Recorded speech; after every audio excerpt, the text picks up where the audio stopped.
MLC Jeevan Reddy మాట్లాడుతున్నారు. Live చూద్దాం.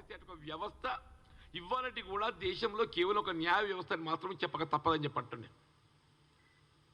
అటువంటి వాళ్ళ రాష్ట్ర ప్రభుత్వం ఏదైతుందో ఇలా కాళేశ్వరం ప్రాజెక్టే నిర్మాణంలో ఏదైతే ఉన్నగూరినటువంటి అవినీతి కానీ అవకతవకలే కానీ ఇవన్నీ ప్రధానంగా ఇవాళ ఏ బ్యారేజ్ కుంగిపోవడంతో వెలికి రావడం జరుగుతుందో ఇవన్నీ వెలికి తీయాలంటే ఏకైక మార్గం ఆ మార్గం కూడా ఏదో it must appear transparent. That investigating is also must appear transparent.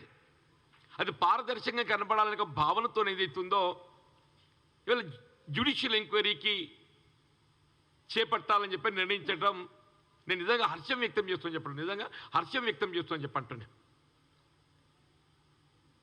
ఇవాళ ఏ లోపభూయిష్టంగా ప్రాజెక్ట్ డిజైన్స్ రూపొందించడము, అంచనాలు రూపొందించడము, నిర్మాణ లోపాలే కానీ నిర్వహణ లోపాలే కానీ ఇవన్నీ వెలికి రావాలి అని అంటే only judicial enquiry can unearth it.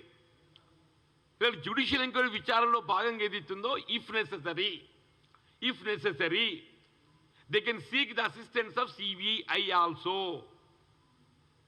అవసరమైనట్టయితే విచారణలో జ్యుడిషియల్ ఎంక్వైరీ వీళ్ళు ఏటువంటి ఒక ఇంజనీరింగ్ నిపుణుల యొక్క సహాయ సహకారాలు పొందవచ్చు. ఇప్పుడు జ్యుడిషియల్ ఎంక్వైరీ లోపల ఏదైతుందో వాస్తవాలు వెలికి రావడానికి ఇవాళ ఈ డిజైనింగ్ లోపాలు ఎట్లా బయటకు వస్తాయి? Unless we have some technical advisers మనం సహకారం పొందుతూనే అవి బయటకు వస్తాయి. అట్లాగే ఏదైతున్నదో ఈ కరప్షన్కు సంబంధించి అవినీతికి సంబంధించి వీళ్ళ అవసరమైతే సిబిఐ సహాయ సహకారాలను కూడా జ్యుడిషియల్ ఎంక్వైరీ పొందేట్టుగా అవకాశం ఉంటుంది. రాష్ట్ర ప్రభుత్వం ఏదైతుందో మీరు సిబిఐ యొక్క సహాయ సహకారం పొందకూడదని చెప్పి ఇక్కడ అంటలేదు. జ్యుడిషియల్ ఎంక్వైరీ కోరటంలో ఏ విధమైన ఆంక్షలు ప్రతిపాదిస్తలేదు. జ్యుడిషియల్ ఎంక్వైరీలో భాగంగా ఆ న్యాయ వ్యవస్థ ఆ న్యాయాధికారి ఏదైతుందో ఆ విచారణకు తోడ్పడటానికి వారు ఎవరి సహాయాలు సలహాలైనా పొందేటువంటి అవకాశం ఆయనకు ఉంటుంది. It would be easy discretion. ఆయన డిస్క్రిషన్కి అనుగుణంగా ఆయన ఎవరి సలహాలు విచారణకు సంబంధించి సూచనలు పొందేటువంటి అవకాశం వారికి ఉంటుంది. అది సాంకేతిక సలహాలకు సంబంధించి ఇంజనీరింగ్ నిపుణులకు సహాయ సహకారాలు పొందుతారు. రాష్ట్ర స్థాయిలో విచారణ చేపట్టడానికి కావాల్సినట్టయితే లోకల్ ఇన్వెస్టిగేటింగ్ ఏజెన్సీ సిబిసిఐడి సహకారం పొందుతారు. మీకు అంతర్రాష్ట్రంగా ఏదైనా అవసరం పడ్డట్టయితే they will take assistance of the CBI also. అది discretionary powers would be more to the judicial inquiry. ఇంత నిష్పక్షపాతంగా విచారణ చేపట్టాలని చెప్పని వాళ్ళ రాష్ట్ర కాంగ్రెస్ ప్రభుత్వం ఇవాళ ముఖ్యమంత్రి రేవంత్ రెడ్డి గారు నిర్ణయం తీసుకుంటే దాన్ని ఏ విధంగా మరుగున పరచాలి, ఇవాళ ఏ విధంగా సిబిఐ ఎంక్వైరీతోని వీళ్ళ కవిత గారి మీద విచారణ ఇస్ అ పార్ట్, దాన్ని ఏ విధంగా మరుగున పరుచుతున్నారు అంటే ఏ విధంగా వీళ్ళు కేసీఆర్ను పరిరక్షించాలనే ఒక భావన తప్పనిసరిగా కనబడటం లేదని చెప్పంటున్నా. వీళ్ళ ప్రభుత్వం రాష్ట్ర ప్రభుత్వం ఏదైతుందో వీళ్ళ గౌరవ ముఖ్యమంత్రి గారే కానీ ఇరిగేషన్ శాఖ మంత్రి ఉత్తమ్ రెడ్డి గారే కానీ వీళ్ళ న్యాయ విచారణ చేపట్టడానికి నిర్ణయం తీసుకోవటం హర్షించదగ్గ విషయంగా పేర్కొంటున్నారని చెప్పంటారు. ఇందులో ఇవాళ మీరు ఈ డిజైనింగ్ లోపభూయిష్టమైన డిజైనింగ్ దీని బాధ్యులు ఎవరు, నిర్మాణాన్ని పర్యవేక్షించడానికి బాధ్యులు ఎవరు, నిర్వహణకు బాధ్యులు ఎవరు, వాళ్ళని కూడా ఇందులో పార్క్ చేయాలి. ఇప్పుడు లాస్ట్ ఇయర్ ఏదైతుందో వరదల్లో మనకు అన్నారం పంప్ హౌసెస్ మునిగిపోయినాయి. టెక్నికల్లీ పంప్ హౌసెస్ అనేది మన వరద ప్రవాహానికంటే ఎత్తులో ఉండాలి. వరద ప్రవాహానికంటే అంటే ఈ పంప్ హౌసింగ్ లొకేషన్ కూడా ఏదైతుందో లొకేటింగ్ అది కూడా ఏదైతుందో లోపభూయిష్టంగా ఉన్నది.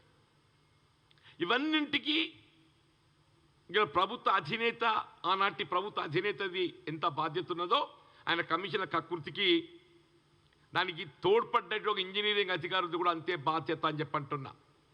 But for the engineering department వాళ్ళ వాస్తవాలను ఏదైతుందో వాళ్ళు రూపొందించడంలో ఇవాళ అధికార పార్టీకి వాళ్ళు తొత్తులుగా వ్యవహరించిండ్రో వాళ్ళు కూడా బాధ్యులని చెప్పంటున్నాం. ఇందులో ప్రధాన బాధ్యుడు ఆ ఇరిగేషన్ ఈఎన్సీ మురళీధర్ రావు.